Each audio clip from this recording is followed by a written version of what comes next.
Hello and welcome back to Strict Scrutiny, your podcast about the Supreme Court and the legal culture that surrounds it. We're your hosts. I'm Kate Shaw. I'm Leah Littman. And I'm Melissa Murray. And on today's episode, we are going to cover some of the legal news of the past week, and we'll also share with you another highlight from one of our live shows in California.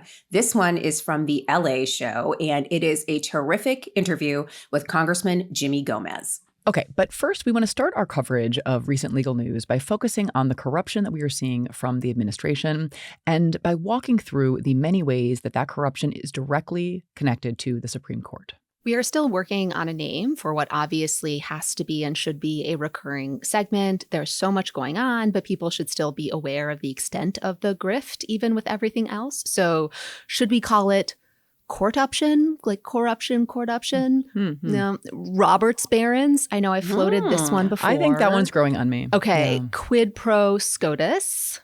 Thievocracy. Okay. Brotus and the Broligarchy.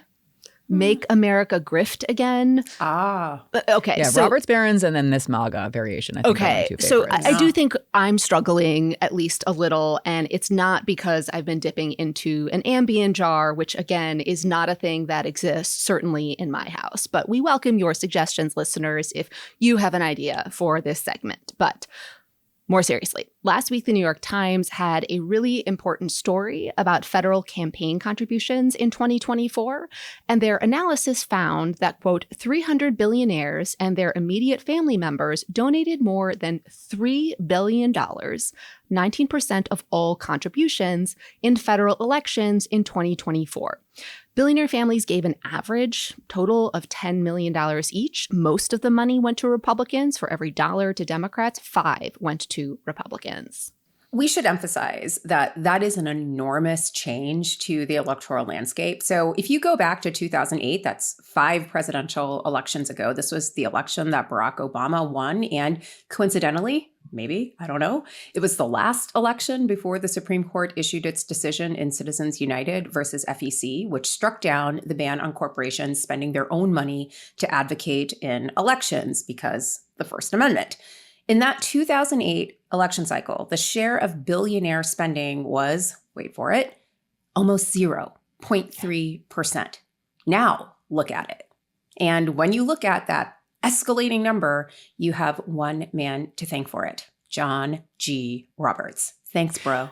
Now, I do feel compelled. The way Melissa describes Citizens United is the way the majority describes it. But in Justice Stevens' dissent, like he emphasizes, and I think this remains true, it wasn't a ban on corporations. It was a ban on this very narrow period of time right before an election when the spending could be done. They could spend all the other times they wanted to and in all kinds of other ways. They just couldn't do it as themselves for 30 or 60 days before an election. So a modest regulation, and even that was too much for the Supreme Court to permit.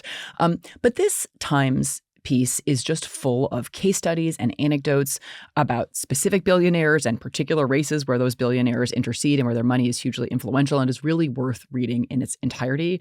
The opening anecdote is about the Montana Senate race that unseated the Democratic incumbent, John Tester. It describes how Steve Schwarzman, the billionaire chairman of Blackstone, steered a $150 million investment. So this is before politics, actually, just a business investment to now Republican Senator Tim Sheehy's company. It's like a firefighting from the air kind of company. It was struggling until that money helped shore up his business and then helped seed his Senate campaign. Schwarzman later hosted a fundraiser for Sheehy, donated $8 million to a PAC supporting Sheehy. 64 other billionaires also donated to Sheehy's campaign. And then there are just details in the Times piece about state races that in some ways like get even crazier. In Illinois, in the most recent gubernatorial cycle, 87% of the money given came from billionaires. And then maybe just one last observation, which is that the asymmetry that Leah mentioned at the outset, that just way more of this billionaire money goes to Republicans than to Democrats, is actually also a pretty new development. Once upon a time, rich people gave roughly comparable amounts to Republicans and Democrats to kind of like hedge their bets. And that is just no longer remotely the case. Kate, I feel I have to remind you that it is not unconstitutional to have rich friends who bail out your flailing business, and then your business actually improves and you're able to capitalize on those improvements to seed your run for a U.S. Senate seat so you can then go forward with the kind of deregulatory policies that your billionaire friends want. That's not unconstitutional. Actually, every single step in that chain is Yeah. unconstitutional in We my the constitution, people. Melissa. We the people, Kate. I wrote a whole In this book about timeline, it. it's all fine. Yeah. Yep. Right. We yeah. the people. Do you have like an annotation in the First Amendment that sets forth all of the rights that you just described as obviously flowing from those Obviously, few you'll words? have to pre-order the book to find out, Kate. Good the book is answer. available for pre-order at all of your favorite outlets. But again, we the people, in order to form a more perfect oligarchy. I think Actually, that's a good next book, just like a redlining of the Constitution with the Yes. Constitution that they think exists. Yeah. Maybe let's put that on. Let's the put list of that out projects. there for our publishers. We could do that. All three of us could do that together. Yeah. Oh, Redline. yeah. Oh, yeah. That would be bleak. Well, the I don't Second know. Amendment would be in like all caps and bold and underline, except for the Yeah. prefatory clause. And then, anyways, I have lots thought of about those- ideas the coming in. thought bubbles where you stretch out some and compress other text. Right. The Ninth Amendment, just big X right there. Totally. Right, exactly. exactly. possibilities are 14th really Amendment, endless. also an X. Right. So, right. So getting back to the Supreme Court's view of the Constitution, one of the lines that has aged the worst from the court's opinion in Citizens United was the claim about how unlimited corporate expenditures do not give rise to corruption or even the appearance of corruption. Oh, really? Because every day of the second Trump administration gives us an opportunity to revisit that. So let's talk about some of what we saw just last week. In our live show, we actually talked about the litigation that was ongoing between Live Nation and Ticketmaster. Well, guess what? Last week, Trump's Department of Injustice announced that it has agreed to settle the lawsuit against Live Nation and Ticketmaster. Again, this was an antitrust suit challenging the arrangement between the two companies that, according to the lawsuit, contributed to a stranglehold on live music sales, one that, weirdly, did not redound to the benefit of music fans, but rather redounded to the benefit of the two companies. The settlement, which was announced mid-trial, came as something of a surprise to both the court and the 39 states in the District of Columbia, which had joined as co-plaintiffs in the suit. Notably, the lawsuit had actually survived a motion for summary judgment, meaning that the case would then proceed to a trial.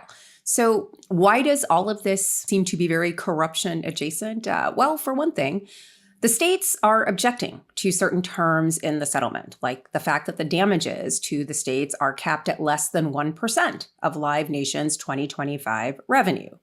Doesn't sound like Just a great the tip. settlement. Just the tip of the profits, if you were. I mean, I'm no expert, but that doesn't sound like a great deal. They say you're not getting screwed, but you kind of are. Sure Yeah. are. Yep. In terms of sort of other, at least circumstantial evidence that this might not be totally on the level, prior to the settlement, the DOJ antitrust chief, Gail Slater, abruptly left the DOJ, along with the person who had been her top deputy. So the timing is at least curious. More circumstantial evidence, Live Nation had hired MAGA nutjob Mike Davis to lobby the administration. The company also named Trump's buddy, Rick Grinnell, the current head of the so-called Trump Kennedy Center, aka the Kennedy Center for the Performing Arts, to its board of directors, and hired Kellyanne Conway as a lobbyist. Once again, quite curious. No, Leah, I can't believe you forgot to throw in the second definite article, the Donald Trump and the John F. Kennedy Center for the Performing Arts. Sorry. Yeah. One other sort of curious fact is that Live Nation donated $500,000 to Trump's presidential transition fund. As one does. As one does. Anyway, the DOJ's decision to enter into settlement mid-trial during the government's direct examination struck some people as very, very curious, perhaps even in bad faith. According to the presiding judge, it, quote, shows absolute disrespect for the court, the jury, and this entire process. The judge then described the surprising turn in the litigation as, quote, unacceptable. And the judge was not the only one concerned about how all of this went down. Here's friend of the pod, Senator Mazie Hirono, back in October, asking Attorney General Pamela Jo Bondi about DOJ's antitrust posture toward Ticketmaster. This was all before the settlement was announced. Take a listen. On January 30th of this year, the Trump DOJ's Antitrust Division sued to block the merger of two tech companies. Then, well-connected lobbyists met with your political deputies who overruled the career staff and approved the merger. So there's a settlement on that. And separately, DOJ sued Ticketmaster last year for monopolizing concert tickets and forcing consumers to pay outrageous fees. Ticketmaster has hired the exact same lobbyists who met with senior DOJ political people regarding the merger of the two tech companies. So my question is, Ms. Bondi, have lobbyists met with your political deputies about the Ticketmaster case? Senator Hirono, as I stated earlier, I am not going to discuss anything that is ongoing. Gail Slater runs the antitrust I would office, say and that Gail Slater, if I can finish, Gail Slater is doing an incredible job running my antitrust unit. It's highly likely, Ms. Bondi, that the same lobbyists who met with your people basically got rid of the antitrust case. Senator, I don't think a lot of people like that you were out protesting with Antifa right now. Notably, in her response, Pamela Jo mentions Gail Slater. As Kate noted, Gail Slater was the antitrust chief who left DOJ just before the settlement was announced. But back to the Supreme Court. You can pretty much draw a straight line between not just Citizens United and the corporate corruption, but also the court's cases on presidential power and corporate corruption. Recall that when we discussed the court's pending case in Trump versus Slaughter, that's the pending case about whether the president gets to have the power to remove commissioners of the Federal Trade Commission without cause, and also every other federal official who leads every other agency as well, except the Fed, because the justices have retirement accounts.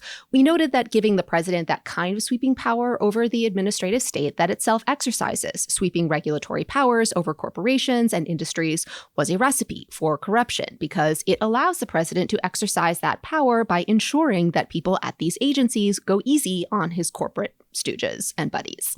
We should also remind listeners that when we covered the Slaughter case, we noted that many of the pro-oligarch bros who attended Trump's second inauguration actually headed companies that were being investigated by or were in active litigation with the FTC.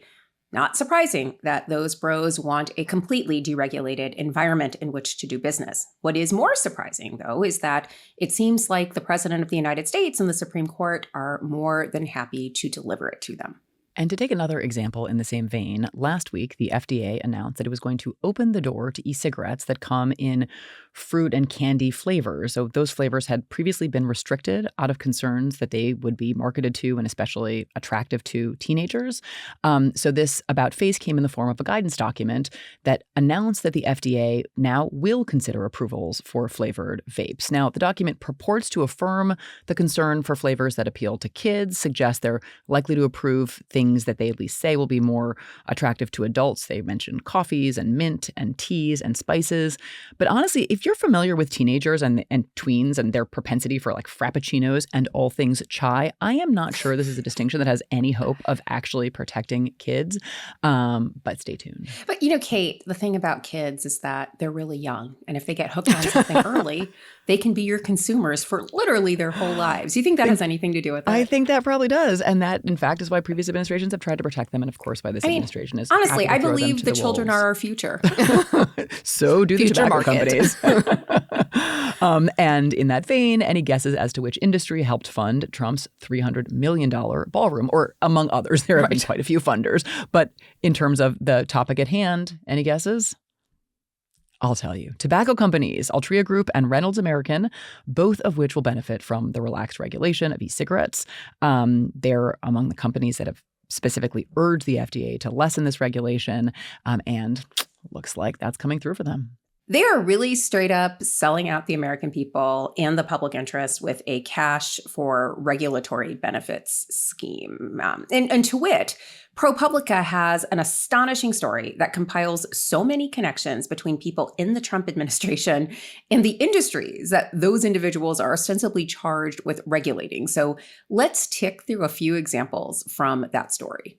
So Deputy Secretary of Defense Steve Feinberg founded a private equity firm that just so happens to own several companies that are seeking Department of Defense contracts related to missile interceptors, a firm he's allowed to continue contracting with and to maintain a financial relationship with while at DOD.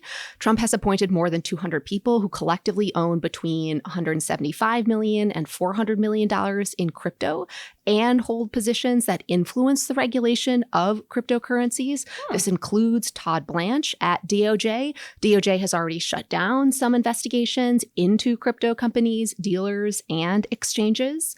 And Kate, I have to say, when we were doing just the tip of the Live Nation Ticketmaster settlement, I think I came up with a name for what DOJ is doing and what DOD is doing here.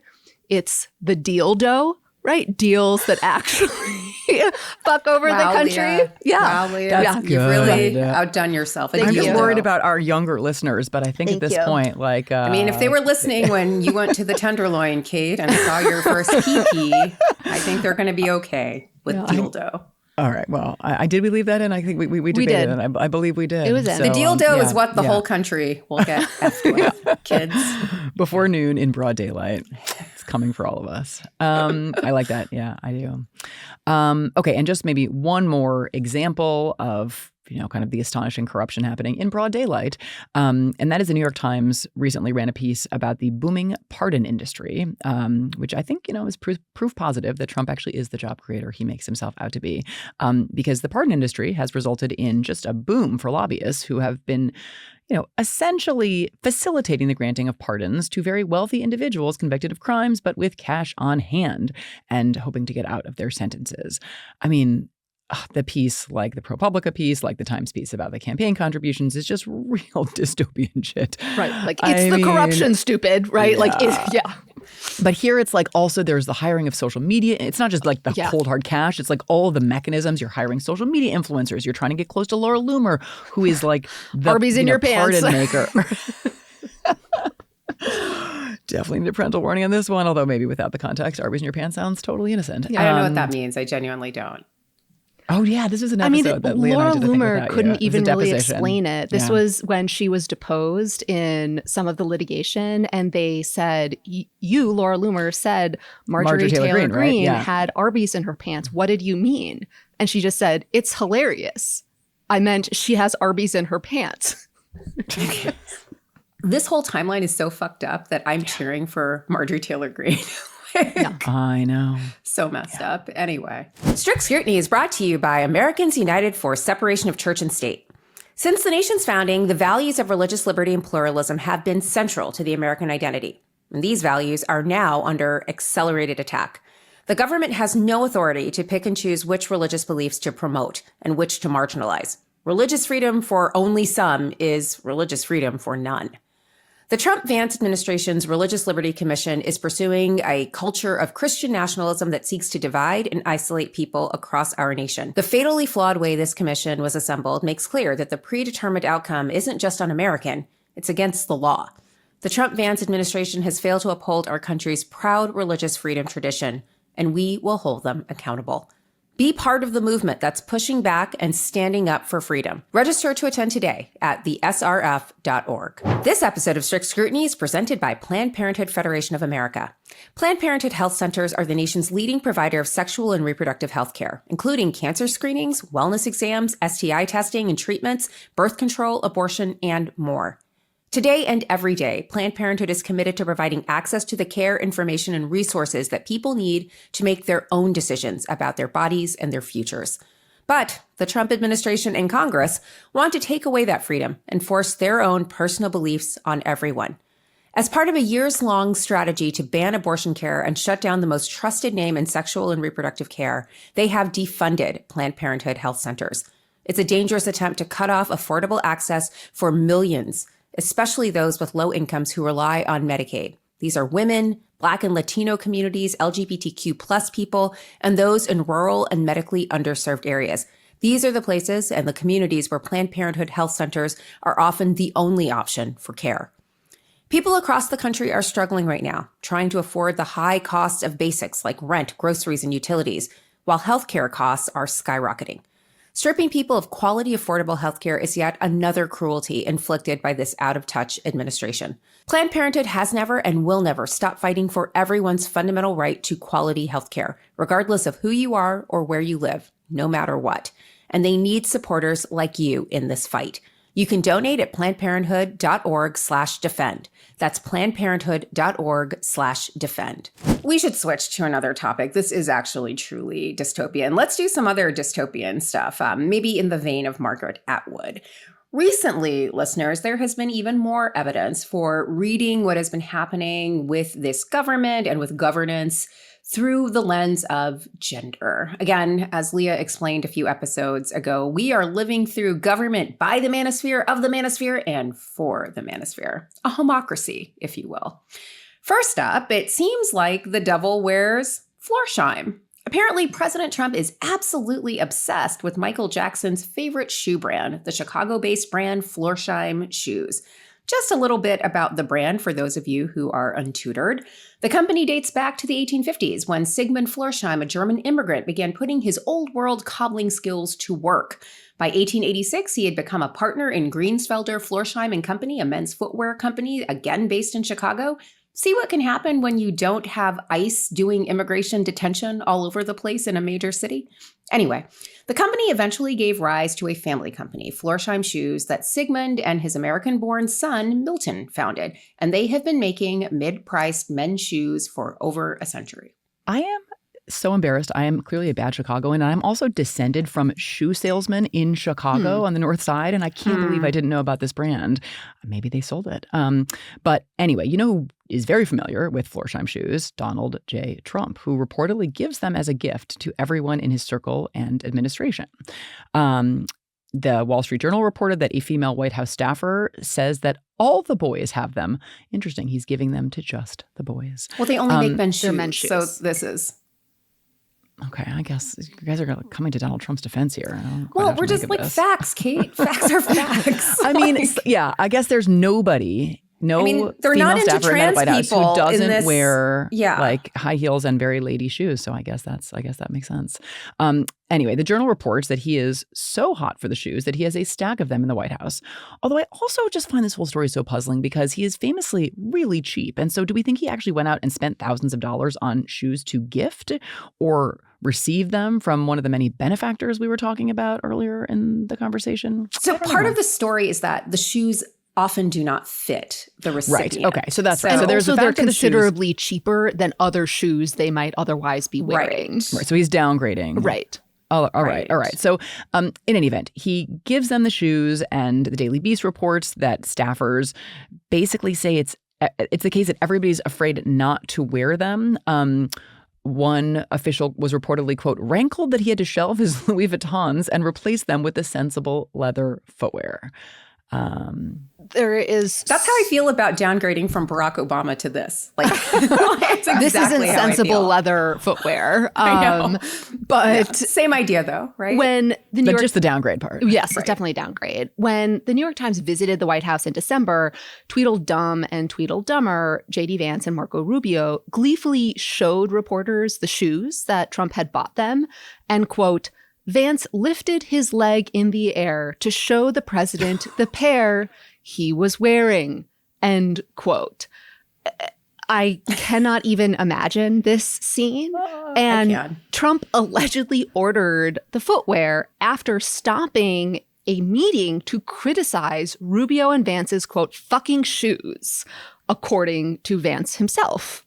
Right. Those who have been gifted the shoes include Transportation Secretary Sean Duffy, Defense Secretary Pete Hegseth, Commerce Secretary Howard Lutnick, and I'm just going to say, if you have more than one nanny going with you to Epstein's Island, you can probably afford to buy yourself a pair of shoes, among others. Well, right? he can afford, but it's a cult, so he has to wear them. And what do we call this cult? We call this the Shoonitary executive. Love it. Love it. Yeah. Well, yeah, you were on fire today. You know, California did something. I It's a little did dose. Emma's Women's History Month rock ride this morning, which I love. And I've also been listening to Casey Musgrave's new single nonstop since early this week. And I feel like those two things really kind of revved me up. How long was the Emma ride? 30 minutes? 30. Yeah. So manageable. Anyways, the MAGA he-men have really been on one as of late. So in addition to this, gifting of the shoes, Trump reportedly just asks these guys their shoe size and they shout something out. And now there are all of these photos on the internet of these dudes stomping around in shoes that are way too big. I didn't realize he asked them and they're lying about their shoe size. They lie about their shoe size. Happy Women's History Month. Again, it is all about gender. You can basically understand everything that is going on through these lenses. Like, they all have complexes about their dick size, and we are all living with the consequences of that. Oh my, wow. I genuinely did not know that. Another quick update from the manosphere, and this does seem like a gift of pettiness along the lines of what Leah just related. So this is just in time for Women's History Month. Apparently, Florsheim's parent company, the Waco Group, is among the businesses and corporations that sued the Trump administration over tariffs. And in fact, Waco is now seeking a refund from the federal government over the tariffs that it paid. Fine. Last month, when the Supreme Court invalidated the tariffs, the head of the Florsheim company, Thomas Florsheim Jr., he's the CEO of that parent company, Waco, co-authored a piece that was published in The Contrarian, and the piece was titled, "Business Leaders Welcome SCOTUS Tariffs Decision." He's also gone even further with his critique of the tariffs and his embrace of the Supreme Court's decision. 2 weeks ago, in an interview with Spectrum News, Florsheim averred that the Trump tariffs had really hurt the business. According to him, at one point, the tariffs actually exceeded the price of the shoes themselves, forcing the company to shift their production from China to India. But then India got sacked with a bunch of tariffs and they were back to square one. All of this tariffing, he says, has made business planning absolutely impossible. So with all of this in mind, you'd think that maybe Florsheim might be a little excited about the fact that his brand is at the top of POTUS's list of favorite things. But when he was asked about the president's gifting habits, Mr. Florsheim said he was unaware of the president's gifting practices, and he politely declined to comment further. As Mariah Carey said, "I don't know her." This should have been the response of the men's hockey team. But I mean, I just want to go buy some Florsheim shoes now. I know that he likes them, but this guy is standing on business and I appreciate it. Thomas Florsheim of the Waco Group. There are the occasional unexpected heroes in this timeline. And I think Florsheim may be one of them. There's no business like shoe business, he said, and he's here for it. Okay. Okay. A handful of additional dispatches from government of the manosphere. God, more bleak dystopia. The FBI director, Kash Patel, has announced that UFC fighters will now be either routinely or just as some kind of, shtick, training FBI agents. I'm not quite sure what the full scope of it is, but really disturbing either way. This is a time. This is a place. What better occasion, I Kate? was going to say, this actually makes a lot of sense. Now Mark... Yeah, but he FBI, This is I feel like do you think Mullen wants in on this? It's a unitary executive, Kate. That's okay. Mark I'm just Wayne saying he might want his Mullen- people to get in on the UFC as well. I mean, this is Mark Wayne Mullen's moment. You did not have no space between your first and middle names for nothing. This is where he is going to add value. This is the first time, I think, that anyone in this cabinet may actually be trained to offer real assistance to another agency or their own agency for the purposes that they are ostensibly charged with deploying. This might be it. Jokes write themselves. All right. In more news from the manosphere, Senator John Cornyn has apparently abandoned his longtime support for the legislative filibuster in order to grovel before Trump to get his endorsement in the Republican primary runoff that he is now facing against Ken Paxton. The two went to a runoff when Cornyn, who is the incumbent, was challenged and failed to clear the threshold in the primary, and now says he supports abandoning the filibuster in order to pass the Save America / Save Act, which, just as a reminder, is a series of voting requirements, including voter ID requirements and voting restrictions, including one that requires all registering voters to provide proof of citizenship that contains their current name. And a lot of people have observed that this requirement may serve to and may even be an effort to disenfranchise the millions of women who either don't hold a passport or don't have a gift certificate, don't hold a passport, or don't have a birth certificate that reflects their married name. And obviously, because it would likely disenfranchise millions of people, the president is super into it, meaning that John Cornyn is apparently now super into it as well. You would think that running against someone whose corruption is so extreme, it actually generated an impeachment in Texas, like against an impeached perfidious adulterer whose wife has sought a divorce on biblical grounds, would be enough to secure an electoral victory. But here we are. Here we are. More news flashes from the manosphere. Last week, the Pentagon barred press photographers because they had released, quote unquote, unflattering photos of Pete Hegseth. The most surprising aspect of this story is that not all photographers were actually barred. Yes, you can laugh there. In other news, the Department of Defense has refused to provide escorts for ships that are operating in the Strait of Hormuz because the DOD says that the area is, quote unquote, too dangerous, which is weird because the President of the United States recently had this to say about conditions in the strait. Take a listen. Are you talking to the CEOs of various oil companies, encouraging them to use the Strait of Hormuz? Yeah, I think they should. I think they should. I think they should use the Strait. In my opinion, look, we took out just about all of their mine ships in one night. We're up to boat number 60. I didn't realize they had that big a Navy. I would say it was big and ineffective. But every one of their ships, just about all of their Navy is gone.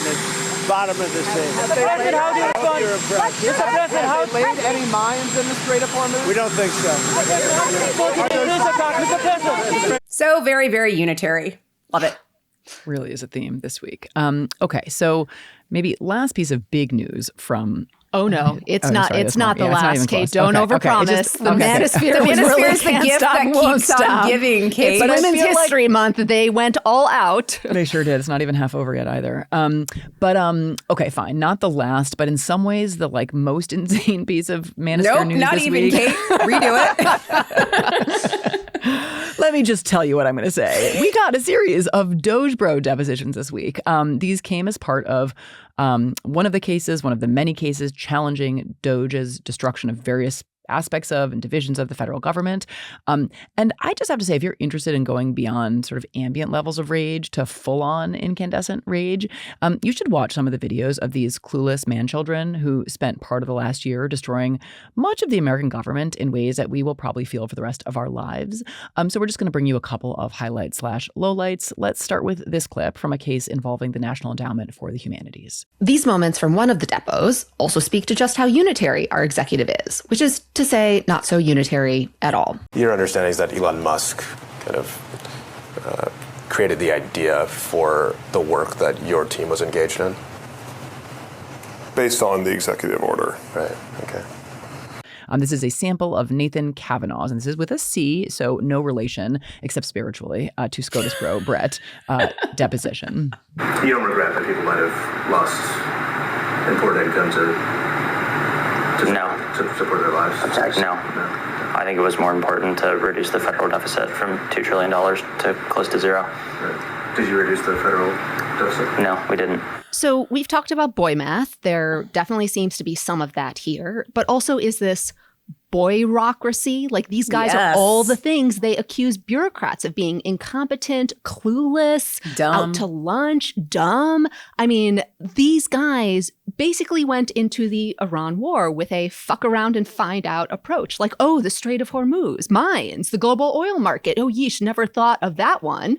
Honestly, a part of me wonders if they're going to get homophobic with the Strait of Hormuz and start calling it the gay of Hormuz or something. This is the insane levels of their approach to government. And it is just the overconfidence of mediocre white men as a model for governments. This is government of the manosphere. But more DOGE bro depositions.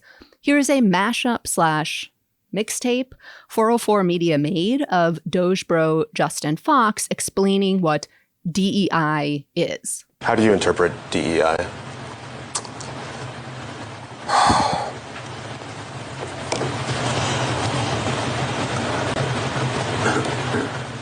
There was the EO explicitly laid out the details. I don't remember it off the top of my head. It's okay. I'm asking for your understanding of it. Yeah, my understanding was exactly what was written in the EO. Okay. So can you... I don't remember what was in the EO. So right now, do you have an understanding of what DEI is? Yeah. Okay. So what's your understanding as you sit here today in this deposition? Well, it was exactly what was written in the EO. And so any time that we would look at a grant through the lens of complying with an executive order, we would just refer back to the EO and assess if this grant had relation to it. Okay. But I guess stepping back from your methodology strictly in terminating the grants, do you have an understanding as you sit here today of what DEI means? Yeah. Okay. So what's your understanding of what it means? Well, it is exactly what was written in the EO. Okay, so...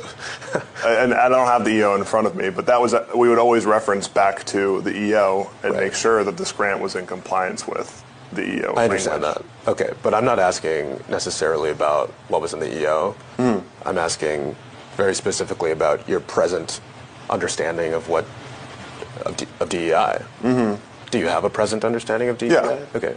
Can you explain what that present understanding is? Well, it is just easier for me to be referencing back to the EO. Obviously, he was wrong, and he needs to listen to this podcast because he would know that DEI means dicks, ex-husbands, imbeciles, incels, idiots, or some combination thereof. As the New York Times reported, the Doge Bros used ChatGPT to scan contracts for DEI, and one of the prompts that they used was, quote, "From the perspective of someone looking to identify DEI grants, does this involve DEI? Respond factually in less than 120 characters. Begin with yes or no, followed by a brief explanation," end quote. Literally, this is the ChatGPT version of the guy with the butterfly meme. Is this DEI? So the Doge staffer in this mashup was apparently convinced, among other things, that a project about a woman's experience during the Holocaust was an example of forbidden DEI content. And I will just say that again. A movie about women during the Holocaust was, quote, DEI, and so the grant had to be canceled because women are illegally woke, especially in the month of March, I guess. Yeah, as is the Holocaust.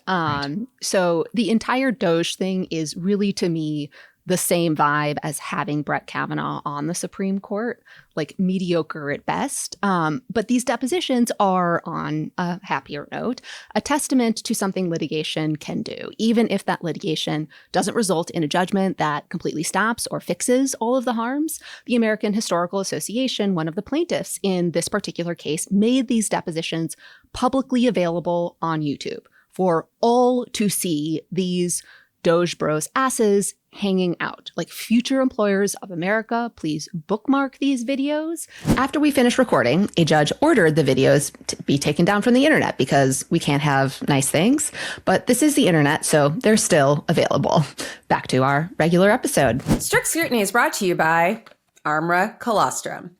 True self-reliance starts with taking control of your own health. Armra Colostrum is nature's original solution for doing so. Colostrum is packed with over 400 bioactive nutrients that fortify gut health and strengthen immune health to build resilience at the cellular level. Because when you invest in your health, you invest in your ability to show up, think clearly, and stay in control, no matter what life throws your way. I think we need to get some Armra Colostrum to all of the conservative members of the Supreme Court. Just saying. And how do I know that the justices could benefit from Armra Colostrum? Well, since I've started taking Armra, I've noticed improved hair and skin health because colostrum is packed with nutrients that work at the cellular level to ignite inside-out transformation for whole body benefits, including your hair, your skin, your gut, and so much more. And guess what, folks? We have worked out a special offer for our Stricty audience. You can receive 30% off your first subscription order. Just go to armra.com/strict or enter strict to get 30% off your first subscription order. That's armra.com/strict. Strict Scrutiny is brought to you by Wild Alaskan Company. I love seafood, but quality has always been a concern for me. I used to question everything from nutrition and taste to sustainability until I discovered Wild Alaskan Company, especially their Pacific cod, which I love, love, love. The Wild Alaskan Company is the best way to get wild-caught, perfectly portioned, nutrient-dense seafood delivered directly to your door. And trust me, you have never tasted fish this good. Why should you buy sustainable wild-caught seafood? Well, it matters because 1, seafood is a great source of protein, other nutrients that you need, and you want it to be wild-caught because you don't want the farmed stuff. Like, that's the stuff that doesn't have the nutrients in it, that's not really sustainable and not great for the environment. Instead, wild-caught seafood is the way to go because when it's 100% wild-caught, never farmed, and sustainably sourced, it means there are no antibiotics, no GMOs, no additives, just clean, real fish that supports healthy oceans and fishing communities and a healthy you. It's also nutrient rich and full of flavor. Wild Alaskan fish is frozen off the boat to lock in taste, texture, and nutrients like omega-3s.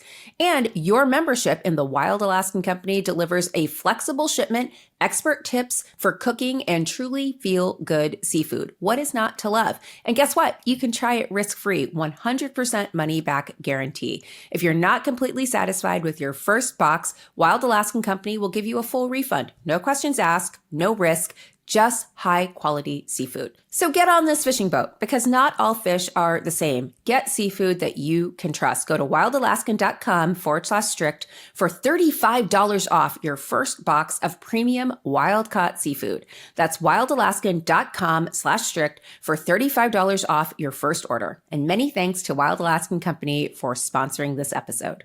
We do have more on the manosphere, this time from the judicial branch of the manosphere. So Judge Lawrence Van Dyke of the Ninth Circuit, the amosexual who made a video dissent in a gun case, that video dissent showed the judge assembling a gun. Check it out if you haven't. But not to be outdone by his own video dissent, Judge Van Dyke authored a dissent that began, and I quote, "This is a case about swinging dicks." Girl, I'm just glad that he did not videotape this. Because restraint. Because restraint. Yes, restraint. Because he really could have gone there. Word here, and yes, I guess small. It's a traditional dissent. I mean, the content isn't traditional, but it is in the traditional dissent format, which I appreciate. I really want to know why these guys are so obsessed with genitalia. I think you know. Okay. Yeah, right. I guess we did touch on that earlier. We did. The case in which this dissent appeared involved a sex discrimination challenge to a nude spa that would not admit a pre-operative trans woman or women, and the Ninth Circuit concluded the business likely was in violation of various non-discrimination ordinances, and Judge Van Dyke really whipped it all out in response. So after that opening sentence, the following lines also appeared in his dissent. Quote, "You may think that swinging dicks shouldn't appear in a judicial opinion. You're not wrong. But as much as you might understandably be shocked and displeased to merely encounter that phrase in this opinion, I hope we can all agree that it is far more jarring for the unsuspecting and exposed women to be visually assaulted by the real thing. Sometimes it feels like the supposed adults in the room have collectively lost their minds. Woke regulators and complicit judges seem entirely willing, even eager, to ignore the consequences that their Frankenstein social experiments impose on real women and young girls." All right. This is where the courts and the executive are intersecting. Yes. This is the language of all of those Trump administration EOs. I will also note that Judge Van Dyke in his dissent notes that the owners of the spa that won't admit the pre-op trans person are Christians. So this is also the intersection of the whole First Amendment with substantive due process and anti-discrimination, all of the things. But because the judge is such a gentleman, he did take a beat to respond to his colleagues who thought his dissent was maybe just a little too edgelordy for Article 3. And here's what he had to say. Quote, "My distressed colleagues appear to have the fastidious sensibilities of a Victorian nun when it comes to mere unpleasant words, in my opinion," end quote. He also continues, quote, "The fact that so many on our court want to pretend that this case is about anything other than swinging dicks is the very reason the shocking language is necessary. The panel majority uses slick legal arguments and deflection to studiously avoid eye contact with the actual and horrific consequences of its erroneous opinion."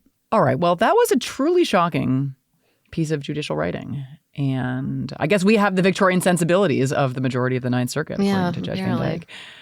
And I think even Trump, I think, doesn't want this. Like, I don't know exactly who he's speaking to with this kind of opinion. I imagine like the guy in the Oval Office, but I don't think anyone wants to read this, quite honestly.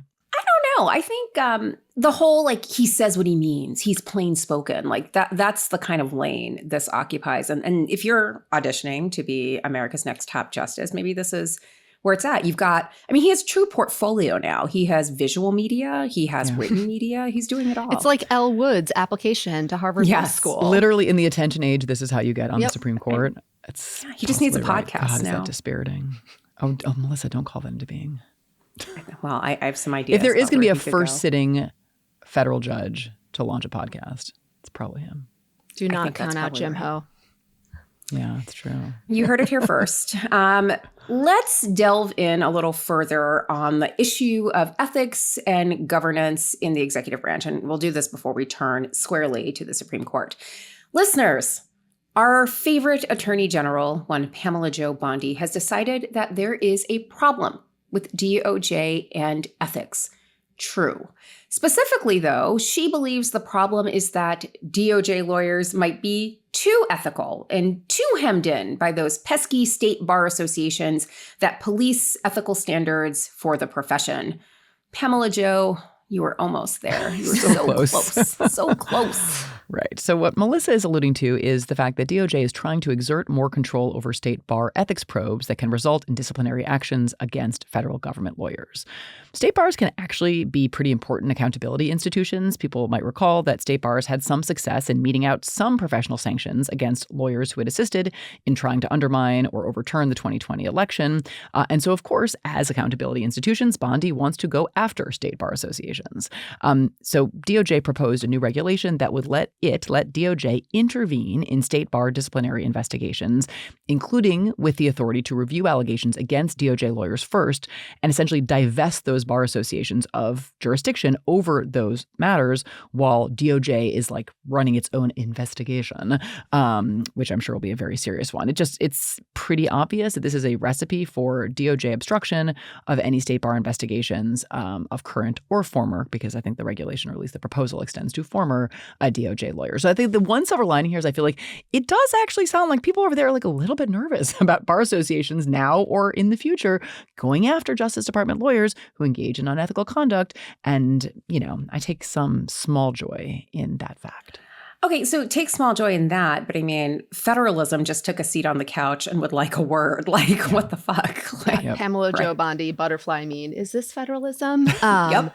But, you know. Well, do you think this is a result of the D.C. Bar Association refusing to make her brother the president? Because remember, a lot of lawyers came together. So we'll get through some possible precipitating reasons for this proposed regulation. You know, among others, Deputy AG Todd Blanche and former DOJ official and now Judge Emile Beauvais, Dark Lord of the Third Circuit, have faced ethics complaints in state bar organizations. Also to be added to this list of individuals facing state bar association complaints is our favorite friend of the pod, former USA Dick Ed Martin. There is a complaint that actually stems from his time as the acting USA Dick. The bar complaint says that Martin engaged in misconduct when he sought to punish Georgetown University Law Center for things related to DEI. This is the non-Dicks, ex-husbands, and imbeciles version of DEI, although Ed Martin was engaged in the new form of DEI when he was trying to punish Georgetown University Law Center for engaging in DEI, I guess. The complaint from the Bar Association accuses Martin of conducting unauthorized ex parte communications with a judge, among other things. Let's take one more beat on ethics, the DOJ, and House Bondi. I know we just mentioned the fact that Pam Bondi's brother once ran to be the president of the DC Bar Association. Well, guess what? He didn't win, but he's still in the news. We could have added this to the grifting segment, but it might as well be put here as well. Last week, two Democratic lawmakers, Senator Adam Schiff and Representative Dave Min, a former law professor, asked the U.S. Department of Justice's watchdog to review whether U.S. Attorney General Pam Bondi has properly recused herself from cases that involve clients of her brother, Brad Bondi, who is a partner at Paul Hastings. So in their letter, Schiff and Min said that in January, brother Bondi posted on LinkedIn several victories he and his team won in 2025, including one on behalf of Nikola founder Trevor Milton, who was convicted of fraud in 2022 and then pardoned by President Donald Trump last year. Other defendants Bondi represented had their criminal cases delayed unnecessarily or dropped. The letter then said, quote, given the troubling pattern at the Department of repeated interventions or dismissals in cases involving brother Bondi, although they called him Mr. Bondi, we are concerned that DOJ officials, including the Attorney General, may have failed to ensure the independence of internal accountability mechanisms. So there are lots of things that could potentially have triggered this decision to change the rules surrounding state bar associations, like maybe many of the above. But I will also just say that the conservative legal movement has actually been gunning for state bar associations and kind of accountability for federal government lawyers since the Reagan administration. Deborah Pearlstein has a forthcoming book that actually goes through the history of this. It's fascinating. And she had an op-ed in the Times this week about this latest regulation. And so it's maybe these things like spurred them to actually do it now, but like the roots are quite building deep. Yeah. Totally. All right. Should we move on to SCOTUS? Yeah. Why not? So, folks, at a public event last Monday in D.C., Justices Jackson and Kavanaugh had an exchange about the court's shadow docket. The exchange was teed up when the moderator of the event, a federal judge, asked the justices about our friend, Professor Steve Vladek's fantastic book, The Shadow Docket. And KBJ had some things to say about the shadow docket. So she suggested that the emergency filing numbers would decrease if the court didn't grant as many of the emergency applications that were filed. Does seem like sort of a supply and demand, concept here. She also, generally said, quote, it's not. That is, the shadow docket is not, quote, serving the court or this country well. And she referred to the court's involvement as a, quote, real unfortunate problem that reflected, quote, a warped kind of proceeding. Now, this is not breaking news if you have read her dissents in many of the court's shadow docket grants, but it is still striking to hear her speaking in a different register, like in a public forum, as opposed to in her written opinions, and making clear just how serious a problem she thinks this is. Yeah. And Bret, for his part, intellectually outmatched, obviously, attempted to both sides the issue. He noted that the court also granted some requests on the shadow docket that were brought by the Biden administration. Note this happened at a remarkably lower rate and where lower court rulings were truly unhinged, like barring the federal government from having any communications with social media companies. But no matter, he also, as ever, made the court out to be the victims here, saying, quote, none of us enjoy this. And by this, he obviously meant following precedent, normal judicial process, and the rule of law. Boo-hoo, Bret. It's so hard on you, I'm sure. All right, let me switch gears. We never get to do anything related to SCOTUS that we actually like, but there is actually some positive news. It has been reported that the federal judiciary approved the creation of a new Supreme Court Defender Office to help with the representation of indigent defendants. The idea seems to be that the office will serve as a counterweight to the U.S. Solicitor General in federal criminal cases, and that it is an effort to close the quote-unquote advocacy gap between federal prosecutors and criminal defendants who appear before the court. It is a dedicated office that will aim to offer a comprehensive global view on criminal defense and a ready-made set of resources accessible to criminal defense lawyers. Obviously, we are excited about this development. We'll see how it plays out and as the details get worked out. But we just want to commend all of the individuals who worked so hard to make this happen and to say, +1, we are on board too. Okay, so let's briefly turn to argument recaps. We wanted to just note the other arguments the court heard the same week that it went wild on guns and drugs in United States versus Himani. We covered Himani in depth at our West Coast live shows. Yeah, we literally went all the way to the bottom of the Ambien jar in those live shows. We did, which meant we didn't have a chance to really talk about at all about the other two oral arguments, so we're going to briefly cover them now. Okay, the first oral argument was in Hunter versus United States. And in that case, the court is considering the scope of appellate waivers. Appellate waivers concern the rights that defendants give up when they sign a plea agreement waiving their right to appeal. And in Montgomery versus Caribe Transport, the court is considering whether federal law precludes state common law suits against a broker who allegedly negligently selected a motor carrier. The argument in Hunter was just wild. If you ever listen to oral arguments, I would definitely recommend listening to this one. And part of why we at least wanted to mention this one is the case was argued by one Lisa Blatt, which meant we were again treated to the Lisa Blatt show of interrupting justices and talking to them like they're real people. And she was really on another level in this one. And honestly, the federal government lawyer was too. But here is an exchange that was in a slightly different register that also kind of made my skin crawl, so naturally had to share it. I like that. I mean, yeah, that sounds good. I hadn't heard that one, but yeah, but I just think in terms of Justice Four Circuits, that's the Four Circuits standard. I'm just trying to get Justice Alito's vote, and what I'm trying to say to Justice Alito is I care about the rest of you too, but thank you very much. It's very few advocates have that. I'll just stop then. Goal.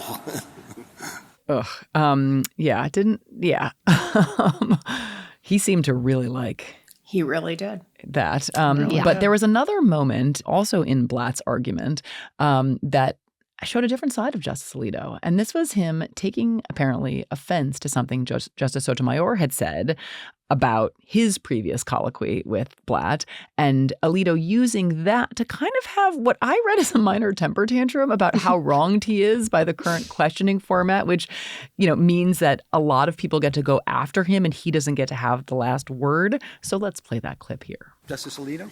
Well, let me begin with Justice Sotomayor's rebuttal of what she took me to be asking about regarding constitutional rights. Now, she will have the right to so rebuttal, which I won't have a chance to answer under this questioning regime that we have now. Apparently, seniority doesn't have its privileges. I love it. He is, as always, a messy bitch from New Jersey who leans into the drama. He's so aggrieved. Like, I get to go too early in the order, and so I don't get to go. Then Sotomayor just gets to say whatever she wants about me. Like, okay, justice for New Jersey. Jesus. He's like, I should have the last word. I get the last word. I mean, come on. This is like the Real Housewives series where they flip tables. I love Jersey. I love the Jersey Shore. Is he the Teresa Giudice of the court? Yes.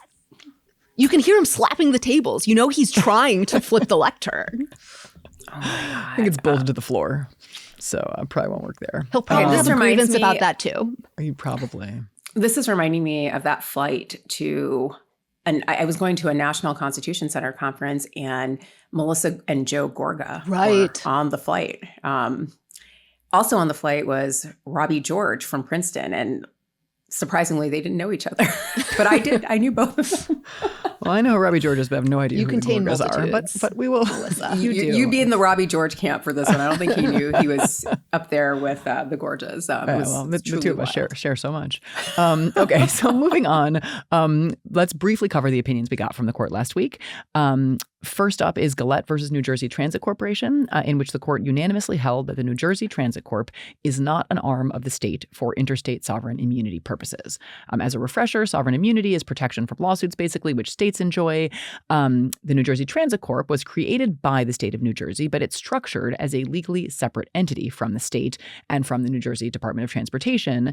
And it has the traditional powers to sue and be sued and hold property and make contracts and incur debt. And all of that meant, the court concluded, that the Transit Corp was not an arm of the state or part of the state, which would entitle it to sovereign immunity, so that two individuals who had been struck by New Jersey transit buses, one in New York, one in Pennsylvania, these were two separate cases that came up to the court together. But this finding meant that they could sue the Transit Corporation in their respective state courts for their injuries. We also got an opinion in Urias Orellana versus Bondi, where the court unanimously decided that when federal courts of appeals are reviewing a Board of Immigration Appeals determination that an asylum seeker didn't experience persecution based on a set of facts that are undisputed, the courts are to review the BIA's determination under what is known as the substantial evidence standard. That's a very deferential standard, which means that most asylum seekers will likely lose. But importantly, the court's opinion, which was written by Justice Jackson, did not extinguish the prospect of federal court review entirely. As she explained, the courts can set aside a BIA determination that an asylum seeker didn't experience past persecution or doesn't have a well-founded fear of future persecution if the finding isn't supported by substantial evidence. So, last beat on the Supreme Court, the latest NBC News poll suggests that the percentage of voters with, quote, significant levels of confidence in the Supreme Court has dropped to its lowest point since NBC began polling on the issue in the year 2000. So, 22% of voters said they had a great deal or quite a bit of confidence, 40% had some, 38% had very little or no confidence. It's working, people. Continue sending strict scrutiny to friends and family challenge continues. So that's the legal news for the last week. And now you'll get to enjoy another part of the Bad Decisions Tour, West Coast version. And that's our interview with Representative Jimmy Gomez of California. Strict Scrutiny is brought to you by Babbel. Why do most of us want to learn a new language? It's probably not because we love memorizing grammar tables or we want to top some leaderboard somewhere. It's because we want to speak it. We want to get out there in the real world with real people and start communicating. And guess what? Babbel gets you there, and it gets you there fast. Learning a language with Babbel is all about small steps, big wins, and progress you can actually track and feel. Their bite-sized lessons fit easily into your daily routine. You can do just 10 minutes a day, and it's enough to start seeing real results. Their courses are designed by over 200 language experts who are real human beings who teach you the relevant words and phrases that you will actually use. You'll build the confidence to speak up when it matters, from ordering coffee to chatting with new friends abroad. And Babbel also offers a large collection of podcasts where Babbel experts reveal language secrets and offer an inside look at local cultures. I'm telling you, I love Babbel because it's great when you're going on a trip and you want to just get up to speed on the basic phrases that you'll need so you can communicate with people in this new country in a way that is respectful and honors their culture, their community, and your decision to try and be a part of it, even if it's only for a short amount of time. Babbel adapts to your learning style and keeps you motivated with personalized plans, real-time feedback, and progress tracking. So make fast, lasting progress with Babbel, the science-backed language learning app that actually works. Babbel has over 25 million subscriptions sold worldwide, and it has 14 languages that you can choose from, something for every vibe. Every course also comes with a 14-day money-back guarantee. And guess what, Stricties? Here is a special limited time deal just for you. Right now, you can get 60% off your Babbel subscription at babbel.com/strict. Get up to 60% off at babbel.com/strict. That's spelled BABBEL.com/strict. Rules and restrictions may apply. Strict Scrutiny is brought to you by DOGE. We're all trying to feel healthy, right? We're drinking more water, we're getting our steps in, we're taking our vitamins. But here's what most people miss: your liver health. The liver literally affects everything: your energy, digestion, how your skin looks, even your metabolism. It's time to show your liver a little love. And this is where Dose comes in. Dose for Your Liver is a clinically backed liver health supplement. This isn't just another capsule or powder. Dose is a liquid supplement. It's taken in a daily 2-ounce shot, and it tastes like fresh squeezed orange juice. That's right. 0 sugar, 0 junk, 0 calories. Dose cleanses the liver of the unwanted stressors that are slowing your liver down, clearing the way for your liver to do its job. Now, you might be wondering, what exactly is my liver's job? Guess what? The liver is your body's filter. It processes everything you consume and performs 500 plus daily functions that affect energy production, digestion, fat metabolism, and vitamin storage. With Dose, you're going to feel less sluggish, so no more midday crashes, and you'll support your metabolism and daily digestion. And we're talking about real results. 2 double-blind, placebo-controlled studies showed Dose's positive impact on liver enzyme levels. So if you're ready to give your liver the love and support it deserves, head over to dosedaily.co/strict or enter strict to get 35% off your first subscription. Your body does so much for you. Do something for your body. That's dosedaily.co/strict for 35% off your first month subscription at Dose. To kick things off tonight, we are delighted to welcome to the stage Representative Jimmy Gomez, who represents California's 34th District and is, among other things, the founder of the Congressional Dads Caucus. So please welcome him to the stage.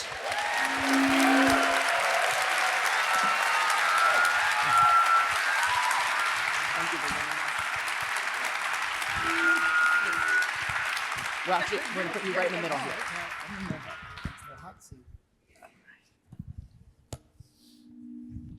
All right.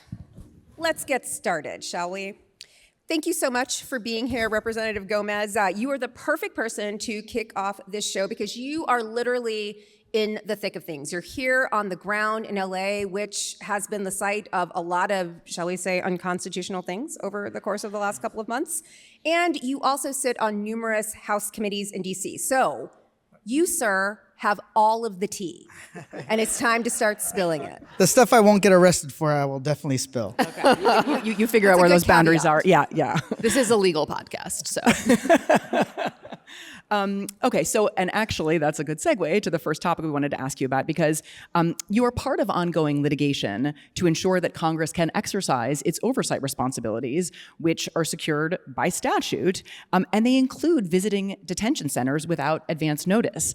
And, that's actually an issue that's close to home for us. Your colleague, Representative LaMonica McIver, who's a friend of the pod, is actually being criminally prosecuted for daring to engage in exactly the kind of oversight that the statute protects. So last week, we had a development, which is that a district court blocked the administration's latest effort to obstruct members of Congress from accessing federal immigration facilities. Can you talk to us a bit about that litigation? Yeah, that came about when during the first Trump administration, we inserted language into an appropriations bill that said that no money could be used to block members of Congress from doing surprise inspections of any facility that held immigrants or undocumented or people that were accused of being in the country illegally.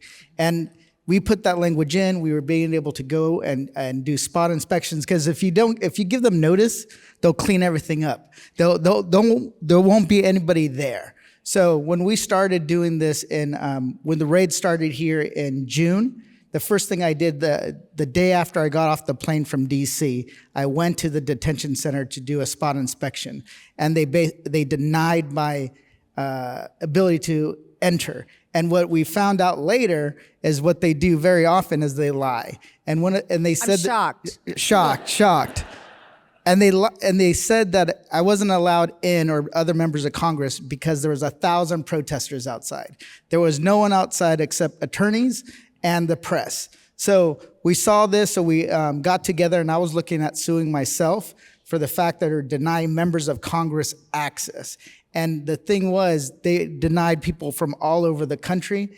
We ended up getting 12 members to sue with Joe Nogues, myself, Norma Torres, and we won it took months, but we won the first temporary injunction. What ended up happening, they allowed us to get in, and then they said, well, it doesn't apply any longer because the one big beautiful bill, the $175 billion slush fund, didn't go through the normal appropriations process. Therefore, it doesn't apply.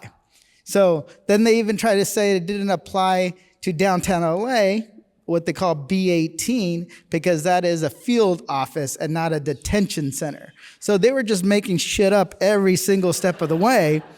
And then we finally got to the point just last week where we won another temporary relief, and then that was it only applied to the 13 members of Congress, but then they just expanded it to the entire 435.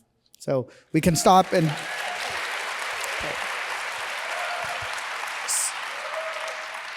And during the summer, one member said, "Oh, I'm going to get us an appointment. Do you want to come?" I said, "They're just going to clean it up." So what they moved it back 7 days, then they moved it back another 7 days. So we finally got in after 2 weeks. That facility can hold up to 244 individuals in 9 different cells.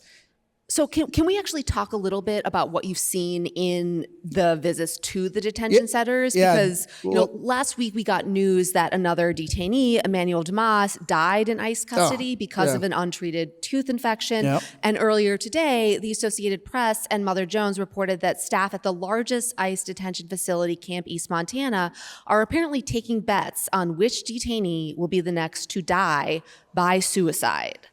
So can you talk about what you saw in your conversations with people who have loved ones who have been detained or who themselves have been detained? Well, so that visit I was just mentioning, we show up, we finally get inside. No one was inside except 2 people. It can hold up to 244. And it smelled like they used bleach to clean every part of the detention facility. So that's why we have to do these spot inspections, because we know they're cleaning it up. We found out they diverted anybody that would normally go into that facility to Orange County and to Santa Ana. So what we're looking for, do they have proper medical treatment? Is it overcrowded? Do they have access to attorneys? Do they have proper food? That's what we're looking for. And what we've learned, there's been more deaths in detention centers in 2025 than the past 10 years combined. So we look for people that were picked up and detained to see if they're not getting forced to sign what they call expedited removal orders. And one woman, just recently when I went back to see, she got arrested the day before. She was 8 months pregnant, couldn't find her using something called the A number. Next day, people were like, well, she called and told her boyfriend or her husband she was arrested by ICE. The next day, we find out she was already in a different country. Oh my, wow. Like never included. And when I went and asked for her, they said she wasn't there. Yeah. So I think they're also hiding what they're doing with people. Well, let's back up a few steps before we even get to the detentions. Like, there are all of these immigration stops that have been happening here in Los Angeles. And I'd like to talk with you about a case that we've covered on the podcast, Nome versus Vasquez Perdomo. And the case is named for Crispy Nome. More on her in a little bit. But again, it's about immigration stops here in Los Angeles, and a federal district court issued an order that blocked ICE from making immigration stops that were based on the individual's apparent race, ethnicity, language spoken, as well as a number of other traits. But then the United States Supreme Court on the shadow docket stayed the district court's order, which then freed ICE to do exactly the kind of racial profiling that the district court had said was impermissible. And because this was the shadow docket, the court didn't explain itself, as is so often the case on the shadow docket. But Justice Kavanaugh did write separately to offer a pretty magical thinking account of what the immigration stops at issue really looked like. So on his telling, these stops are short. They are respectful. They end whenever the officers realize that an individual they are targeting is a citizen or is lawfully present. So that is the Kavanaugh account of what these stops looked like. And I have a feeling, Congressman, that doesn't align with what you have heard from constituents about what folks are actually experiencing on the ground at the hands of ICE. So can you talk about that? Yeah, what we've seen, right after these raids started, I pointed out that they were targeting people just based on their ethnicity, the jobs that they were doing, and if they had an accent or not. And this is, we just see it. There's 500,000 people who are undocumented of European and Canadian descent. You think they're on the West Side pulling people over? Fuck no, right? They're not pulling, they're not doing, sorry. You guys can beep it out right afterwards. Okay. Oh no, we swear gratuitously. Keeping it in. We're keeping it in. But here's the thing. So I said that on cable. Fox News made a big deal out of it, but you just see it over and over and over again. It is obvious what they were doing. I don't know MS-13 gang members being day laborers at a Home Depot, right? Or working on the back of a kitchen at some restaurant. So they are deliberately targeting people because if you look like me, you look like anybody of Latino descent, you're guilty. Yeah. And that's what they basically allowed to be legal in this country. Yeah, and that's the district court found exactly as you're describing, and the Supreme Court just basically sashayed in and said, no, we disagree. And then Kavanaugh had the kind of gumption to write separately. Caucasity. The caucasity? I guess that's what you call it. mighty white of him. Mighty white of him. To write separately, to essentially excuse it. And there was many things wrong with that separate concurrence, but one of the many was the sentence that I'm going to read right now, in which he says, the interest of individuals who are illegally in the country in avoiding being stopped by law enforcement is ultimately an interest in evading the law. That is not an especially weighty legal interest. So not only is there the obvious targeting of a subset of a potentially undocumented population based on things like race, ethnicity, language spoken, job worked, It is also the case, even if there are obviously some undocumented individuals, there are many, many individuals who identify as Latino or Hispanic, millions in the Los Angeles area, who are also subject to the targeting that Kavanaugh just blessed, and that I think has set in motion much of what we have seen in the last year in Los Angeles and across the country. I think of my mom. My mom's been in this country for 40 plus years. She became a citizen after Pete Wilson was threatening to take away people's, benefits, Social Security, like he was going after undocumented and people who were Latino descent. And I was worried about her getting pulled over because she doesn't speak, her English is pretty broken up. She has an accent. So, and she doesn't carry her passport on her or an ID that says, oh, I'm a US citizen. So she could be arrested. And then when she was in Mexico for a number of months, we thought about sending one of us down there to escort her back because she would be targeted just because of who she is. And that's a reality. And that's what people live in fear in every single day in Los Angeles and across the country. Kids all of a sudden are not going to school. All of a sudden people who are diagnosed with certain diseases are not going to get those treatments. Somebody told me that one of their patients needed to get dialysis and stopped showing up. You have to have functioning kidneys to be able to live. But that is happening every single day because of the fear that this administration has caused through every single neighborhood that I represent. And not just the administration, but that the Supreme Court has permitted. Brett Kavanaugh owns kind of everything that you just listed. Yeah.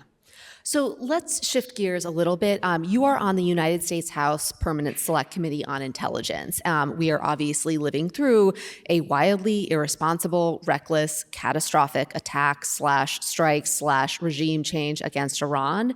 And as ever, it feels like there's a disconnect between what Trump and those surrounding him are saying and what reality actually is. On one hand, nuclear facilities were destroyed last summer. On the other hand, they were on the cusp of a nuclear weapon. So how does all of the noise surrounding what the administration is doing speak to the wisdom and sanity or lack thereof of what the administration is doing vis-a-vis Iran? This administration has no respect for the law, for Congress, for facts.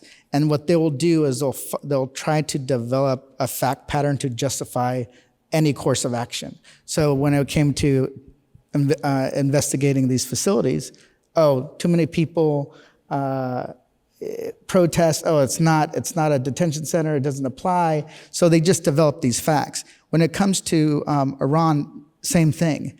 They are lying. I have not heard anything that supports their views. And even if you look at the public record, it's all there. Tulsi Gabbard, who she's crazy as they come, but and should never be trusted. But she spoke in front of Congress and said that Iran, last spring, she said Iran was not actively pursuing a nuclear weapon. Trump on the plane, a reporter asks him, and he goes, Tulsi doesn't know what she's talking about. Then they... That's why I made her director of national intelligence, exactly. Right? Yeah, exactly. Great role for someone who doesn't know what she's talking about. Exactly. And then they do Operation Midnight Hammer when they drop the bomb on Fordow.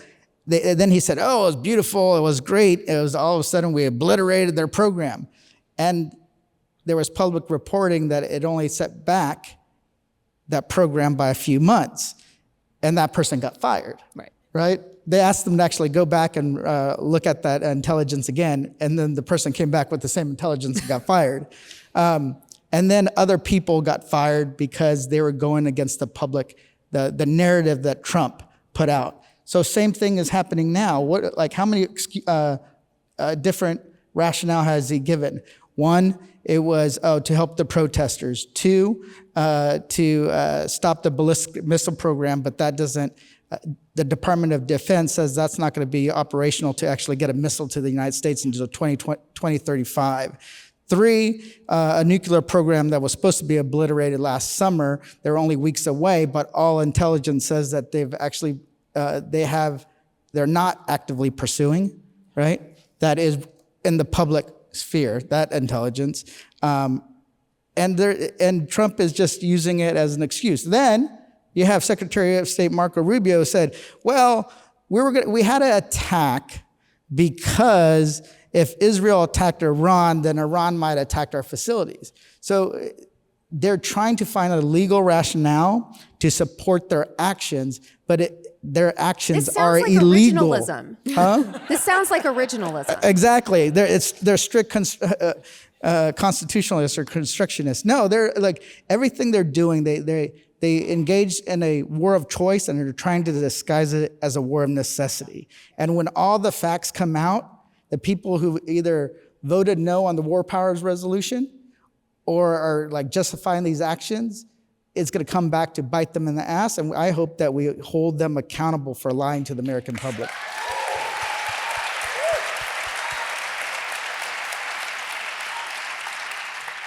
So, Representative Gomez, you've mentioned so far Marco Rubio, Tulsi Gabbard, President Trump. We've mentioned Brett Kavanaugh. All of these are guaranteed buzzkills. So let's shift the vibes a little bit. You are, like Brett Kavanaugh, a father. In fact, you are the founder of the Congressional Dads Caucus. So what is the Congressional Dads Caucus doing right now to help all of us raise the nation's children and make this a safer, more productive environment for them? Yeah. Well, the Congressional Dads Caucus, we're up to 50 members now. They're only Democrats.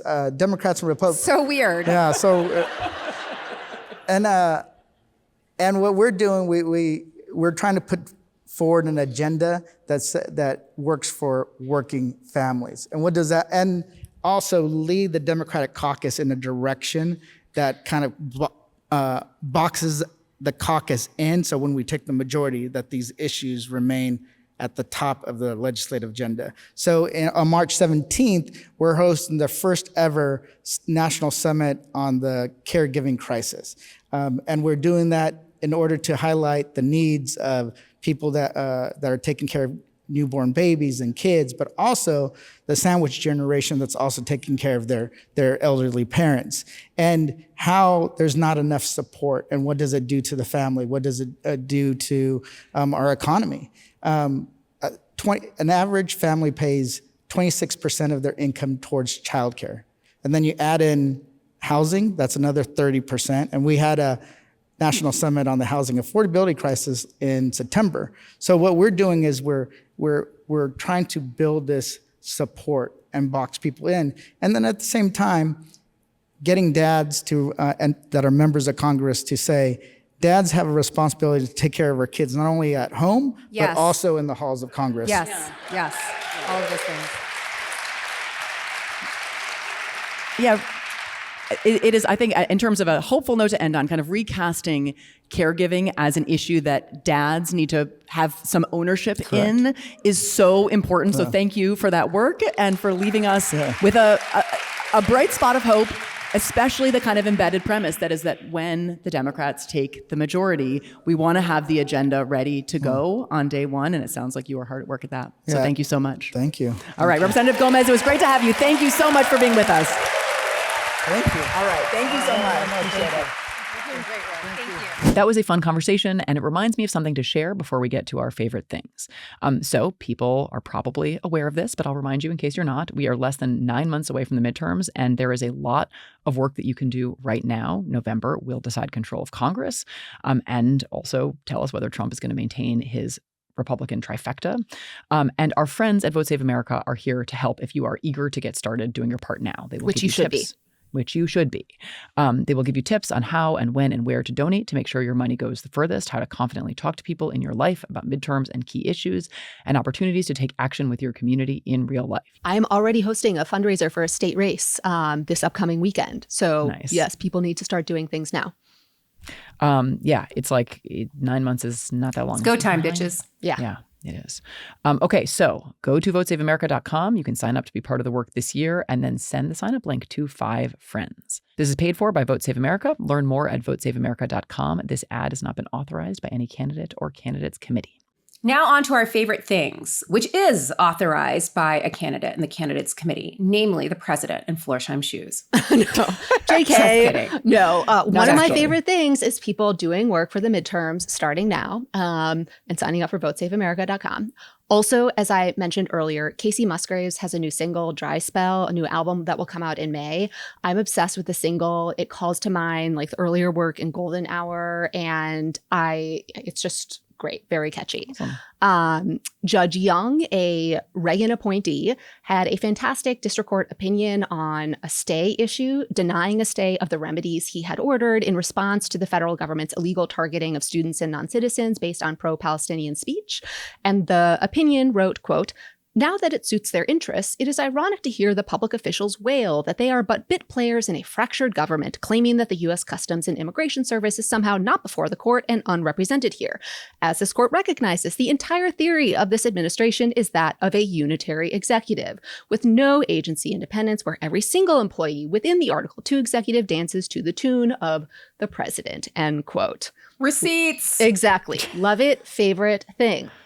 Also wanted to thank Bill Pollock for stepping in to produce this episode as Michael is out this week for his birthday. There's also a forthcoming law review article I recently read and really enjoyed. It is by Genevieve Lakier and Sonia Starr, forthcoming in the Texas Law Review, called "The War on DEI as a Project of Constitutional Subversion." So would definitely recommend that as well. Awesome. I am going to totally shift gears and recommend a little bit of fiction. So I just read The Correspondent, which my book club discussed, and I actually liked it kind of a lot, but it was extremely divisive in my book club, and that actually makes for a good book club book because we really debated it. And so recommend it if you're looking for a book club book. I also just started the Hail Mary Project, which my 11-year-old read or actually he and my husband listened to like back and forth to travel basketball like over many weekends. And I thought it was YA, but it's more kind of sci-fi. I don't know if it's technically YA, but it's incredibly fun. And there is a big movie based on the book coming out later this month with Ryan Gosling, who plays the scientist, middle school teacher, the kind of protagonist. Anyway, it's incredibly riveting. And finally, I think I've previously recommended the novel Vladimir, which I loved and is now a Netflix show that I started watching and have been enjoying. But if you haven't read the book, really read the book, maybe before you watch the series, and then do that too. That's it. Okay. I also wanted to plus one Vladimir. Kate has been literally pouring this book into my ear for months, but I still haven't read it. So I just decided instead to watch it on Netflix because it stars some people I really like. Rachel Weisz, for example, Leah Woodall, really, really cute. And also my personal favorite, the Silver Fox, John Slattery. So it's really fun. It has a lot of like break the fourth wall moments that are really funny. So highly recommend that. Also wanted to recommend the documentary that's now out from HBO and Soledad O'Brien, The Devil is Busy, which is all about the post-Roe landscape. Really fantastic.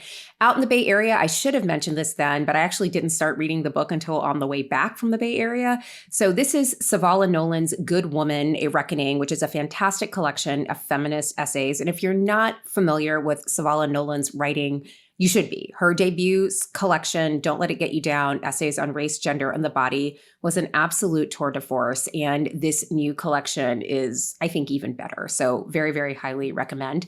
I'm also watching Ryan Murphy's Love Story, like everyone else, about JFK Jr. and Carolyn Bessette. And although I am thoroughly enjoying it, the thing I really want to recommend or like wish for, bring into existence, is a soundtrack from this because the music is absolutely fantastic. It is a time capsule of all of the great hits from the 1990s.